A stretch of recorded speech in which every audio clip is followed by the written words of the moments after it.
natin para sa lagay ng ating panahon. Ngayong hapon pa ng September 28, 2025. Sa ngayon po ay wala pa namang banta ng sama ng panahon na nabuo na maaari na makaapekto dito sa ating bansa for the next 2 to 3 days.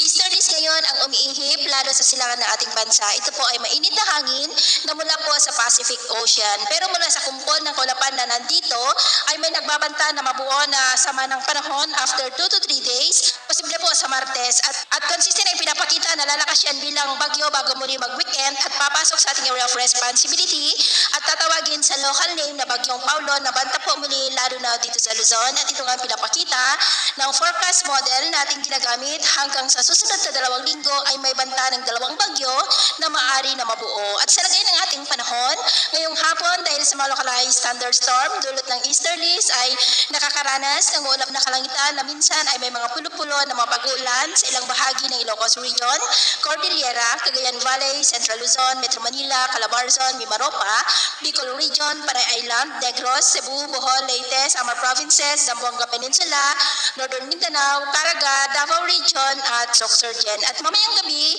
maayos pa rin ang panahon sa mas malaking bahagi ng bansa pero may tsansa pa rin ng mga isolated rains, lalo na po sa ilang bahagi ng Isabela, Masbate, Central Visayas, northern part ng Leyte, northern Samar at ilang bahagi ng Mindanao. Kaya mag-ingat po tayo sa posibleng mga banta pa rin ng mga pagbaha at pagguho ng lupa.